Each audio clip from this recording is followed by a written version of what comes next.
आज सरकारी job news channel आपके लिए स्टार्ट कर रहा है क्योंकि क्योंकि क्योंकि क्योंकि क्योंकि करंट अफेयर्स डेली रोज़ाना हर पे और सही करंट अफेयर्स अगर आपको मिले तो ही आपको आपके पेपर में फ़ायदा मिल सकता है। तो ये वीडियो पहली वीडियो आपकी करंट अफेयर्स की अगर अच्छी लगे तो प्लीज़ लाइक करना, सपोर्ट करना दोस्तों, ताकि हम आपके लिए करंट अफेयर्स की वीडियो लाते रहें। तो चैनल पर पहली बार आए तो चैनल को सब्सक्राइब कर लेना और वीडियो अच्छी लगे तो वीडियो को लाइक या नहीं भी कर देना और दोस्तों की वो भी, ताकि वो भी इसे जान सके। तो आज का जो हमारा फर्स्ट क्वेश्चन है, आज मैं आपके लिए जो करंट अफेयर्स लेके आया हूँ, आज 24 नवंबर है, तो मैं आपके लिए वो करंट अफेयर्स लेके आया हूँ जो आपके पेपर के हिसाब से बहुत इंपॉर्टेंट है। मुझे फालतू की बातों में विश्वास या बातें करना नहीं आता जो कि आपके पेपर के लिए इम्पोर्टेंट नहीं है। क्वेश्चन में इम्पोर्टेंट क्वेश्चन आपसे जो इम्पोर्टेंट क्वेश्चन है सिर्फ मैं उन्हीं को लेकर के आया हूँ। तो आज की जो करंट अफेयर्स है उसको मैं स्टार्ट करने जा रहा हूँ और आप मुझे सपोर्ट जरूर करना दोस्तों। अगर आपको वीडियो अच्छी लगे तो वीडियो के नीचे कमेंट बॉक्स में कमेंट भी करना कि आपकी वीडियो बहुत अच्छी लगी। तो जो फर्स्ट क्वेश्चन है हमारा वो स्टार्ट करने जा रहे हैं। फर्स्ट क्वेश्चन है, भारत G20 शिखर सम्मेलन की मेज़बानी किस वर्ष करेगा? तो आप सभी लोगों को पता है, अगर आपको नहीं पता है तो मैं बता दूं कि 21 और 22 नवंबर 2020 को G20 शिखर सम्मेलन हुआ था, अभी फ़िलहाल 2020 में। तो उसमें ये तय हुआ है कि भारत को G20 शिखर सम्मेलन की मेज़बानी किस वर्ष मिलेगी। तो भारत को जो शिखर सम्मेलन की मेज़बानी मिलेगी वो 2023 में मिलेगी। मैं आपको बता दूं कि भारत जो मेज़बानी करेगा वो 2023 में करेगा इस वर्ष, ठीक है। तो G20 शिखर सम्मेलन की मेज़बानी भारत 2023 में करेगा, ठीक है। तो मैं आपको बताऊं कि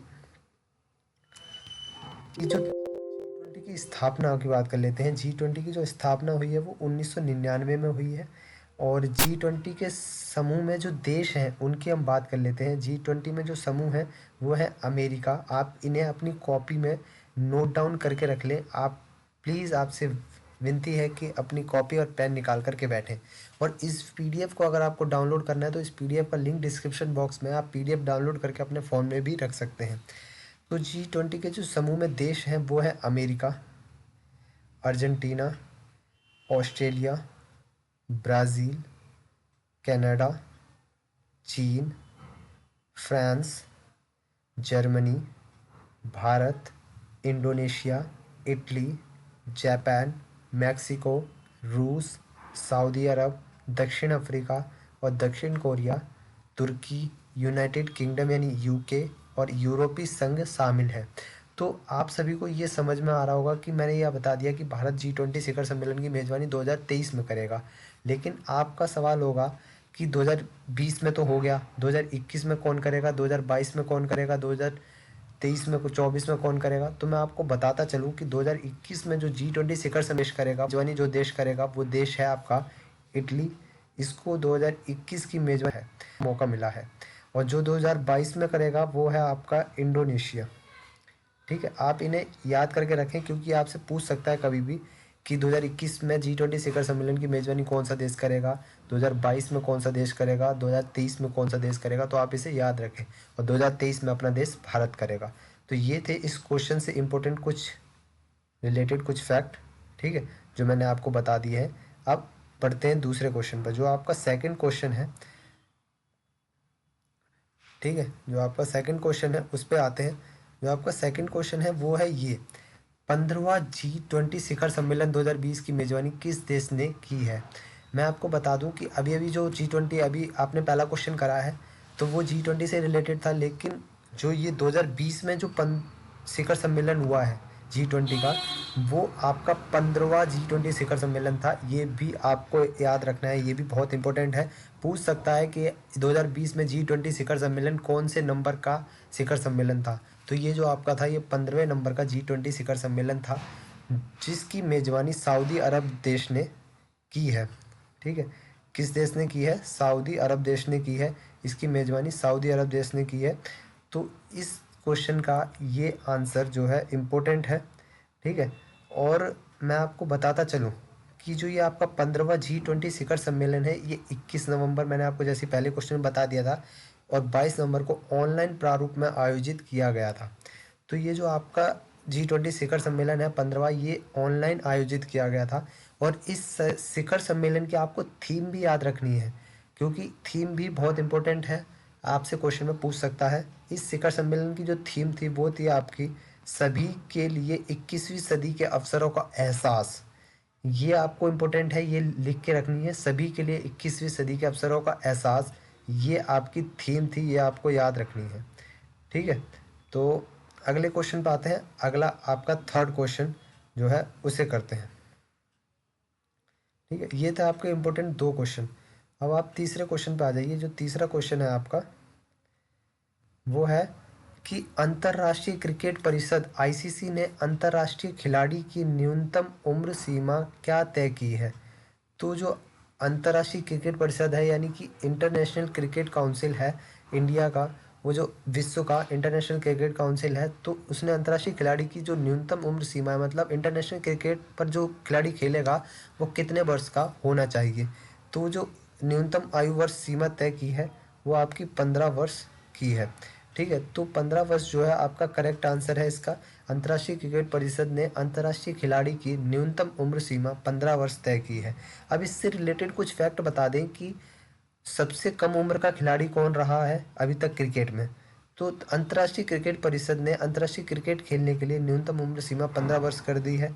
लेकिन अंतर्राष्ट्रीय क्रिकेट में पाकिस्तान के हसन राजा, आपने सुने होंगे, के नाम सबसे कम उम्र में टेस्ट क्रिकेट में पदार्पण करने का रिकॉर्ड है, जिन्होंने 14 वर्ष 227 दिन की उम्र में ही 1996 में जिम्बाब्वे के खिलाफ अपना पहला टेस्ट मैच खेला था।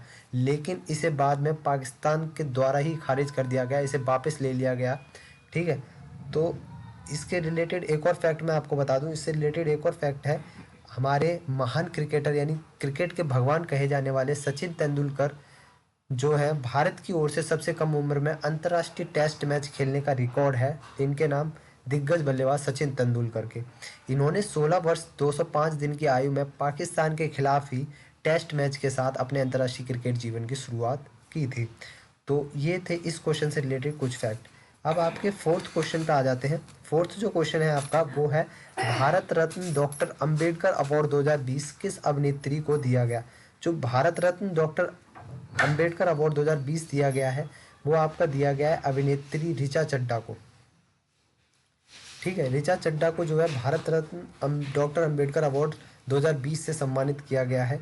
और मैं इससे रिलेटेड आपको कुछ फैक्ट बता दूं कि ऋचा चड्ढा को भारत रत्न डॉक्टर अंबेडकर अवार्ड 2020 से सम्मानित किया गया है इस वर्ष।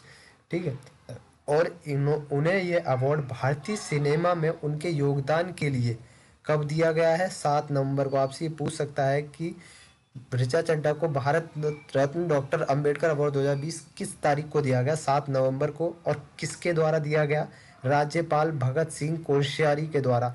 और आप सभी को पता होगा कि राज्यपाल भगत सिंह कोश्यारी किस राज्य के राज्यपाल हैं। तो मैं आपको बता दूं, राज्यपाल भगत सिंह कोश्यारी जो है आपके मुंबई राज्य के, मुंबई यानी महाराष्ट्र भी लिख सकते हैं आप, महाराष्ट्र के जो राज्यपाल नियुक्त हैं। तो महाराष्ट्र के राज्यपाल भगत सिंह कोश्यारी द्वारा उन्हें यह अवार्ड प्रदान किया गया है। तो ये था फोर्थ क्वेश्चन, जिसके आपको इम्पोर्टेंट फैक्ट्स भी मैंने बता दिए हैं। अब अगले क्वेश्चन पे आते हैं, फिफ्थ नंबर क्वेश्चन पे। जो फिफ्थ का क्वेश्चन है आपका, आज का फिफ्थ नंबर क्वेश्चन है। इतनी बढ़िया करंट अफेयर्स मैं आपको पढ़ाऊंगा कि आपको वीडियो ज़रूर पसंद आएगी। और वीडियो पसंद आए तो वीडियो को लाइक कर देना, और इससे बढ़िया करंट अफेयर्स आपको कहीं नहीं मिलने वाली है। ठीक है, जो आपका फिफ्थ क्वेश्चन है वो है कि अंतर्राष्ट्रीय समुद्री संगठन यानी कि आईएमओ। ठीक है, मैं आपको बता देता हूँ, आपका जो क्वेश्चन है वो है अंतर्राष्ट्रीय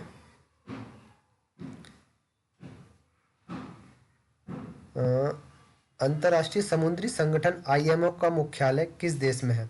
ठीक है, तो अंतर्राष्ट्रीय समुद्री संगठन आईएमओ का मुख्यालय किस देश में है, तो ये मैं आपको बता देता हूँ कि, ठीक है, तो अंतर्राष्ट्रीय समुद्री संगठन आईएमओ का मुख्यालय आपका जो है वो लंदन में है, लंदन में है।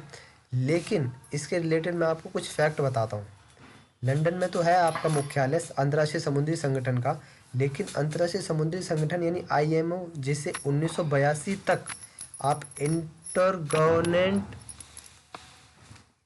समुद्री सलाहकार संगठन IMO के नाम से भी जाना जाता था।